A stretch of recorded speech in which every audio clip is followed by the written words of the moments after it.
Assalamu alaikum students. This is lecture number 13 of English General lecture for 8th to 10th Introduction to Poetry.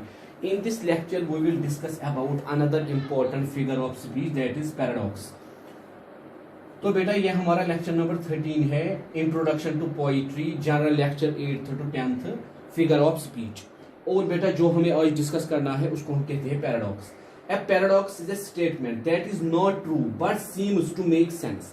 हम कहते हैं paradox वो statement होता है जो ट्रू नहीं होता है मगर ट्रू होने के बावजूद इसमें सेंस होता है। ट्रू ये नहीं होता है मगर सेंस इसमें होता है।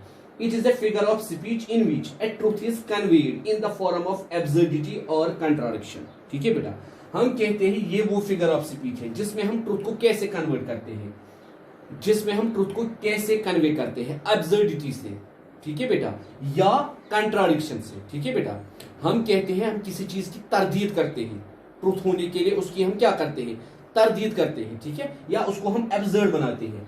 And to be fair they can be confusing. और फेयरली ये सेंटेंस क्या होता है बेटा, कंफ्यूजिंग होता है। Example, the child is a father of man. क्या ये सेंटेंस बेटा ट्रुथ है, the child is a father of man? ठीक है बेटा, क्या ये ट्रुथ है, the child is a father of man, मगर सेंस है, ठीक है, बच्चा बाप होता है किसका, मैन का। It is a useful literary device, ये एक यूजफुल लिटरेरी डिवाइस है। Writers use paradoxical statement to make us see something in a new way और क्वेश्चन। राइटर्स इसको इस्तेमाल करते हैं हमें कुछ चीज दिखाने के लिए एक नए तरीके में, एक क्वेश्चन की फॉर्म में। What we thought was true, कि ट्रू क्या है। हम कहते हैं बेटा 9th क्लास की अब की एक पोइम है बेटा, रोड नॉट टेकन। ठीक है बेटा, उसमें एक सेंटेंस है जहां हम पैराडॉक्स देख सकते हैं। Then took the other as just as fair and having perhaps the better claim, stanza 2। ठीक है बेटा, यहां हमें पॉइंट क्या कहना चाहता है, ये हमें ये कहना चाहता है, it means the choice has to be made between two roads. यहां इस सेंटेंस में हमें पॉइंट क्या कहना चाहता है कि आपके पास चॉइस है, इक्वली फेयर है आपके पास कि आप कौन सा रोड चूज करें, क्योंकि वो दो रोड्स देखता है, एक ग्रासी होता है जो लेस ट्रैवल्ड होता है, दूसरा अच्छा रोड होता है। दैट आर इक्वली फेयर, मतलब इक्वली फेयर। ट्रुथ क्या है, इक्वली फेयर। आप दोनों में से कोई भी चूज कर सकते हो। He cannot travel both the roads even though he wants। हाँ, वो दोनों रोड्स को ट्रैवल नहीं कर सकता है अगर वो चाहे भी। दोनों में से उसको एक रोड को ट्रैवल करना है।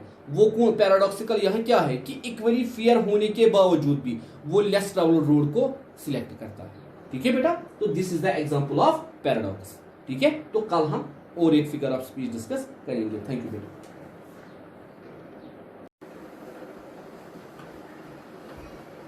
Assalamu alaikum students, this is lecture number 14 of English Introduction to Poetry, general lecture for 8th to 10th. In this lecture we will discuss about another important figure of speech, that is alliteration।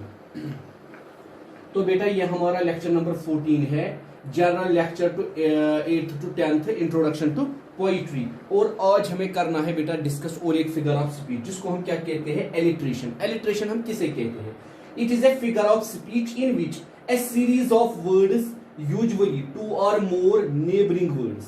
हम कहते हैं बेटा ये वो figure of speech है जिसमें हम देखते हैं सीरीज ऑफ वर्ड्स, चाहे दो या दो से ज्यादा neighbouring words, have the same first consonant sound, जिनका फर्स्ट कंसोनेंट साउंड सेम होता है दो या दो से ज्यादा वर्ड्स का। Sometimes repetition of sound occurs inside a word, कभी कभार ये रिपीटेशन एक वर्ड में ही होता है। जैसे बेटा sheep should sleep in a shed, sheep should sleep in a shed, sheep a sound, should a sound, sleep a sound, shed a sound। ठीक है बेटा, इसको हम कहते हैं एलिट्रेशन। जैसे अगर हम क्लास 8th की एग्जांपल लेंगे, 8th क्लास की एक पोएम है बेंगल सेलर। ठीक है बेटा, उसमें आप देखिए माउंटेन मिस्ट उसमें पोएट ने इस्तेमाल किया है, मतलब repetition. Hue of her heart, repetition, her husband's and her household, repetition।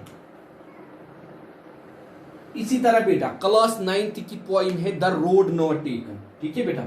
Example क्या है, वांटेड वियर, फर्स्ट फॉर, ठीक है बेटा। ये दो वर्ड्स यहां साउंड रिपीट हुआ है, पहला साउंड, इसी रेपिटेशन को हम क्या कहते हैं, एलिट्रेशन, ठीक है बेटा। तो कल हम और एक फिगर ऑफ स्पीच डिस्कस करेंगे। थैंक यू बेटा।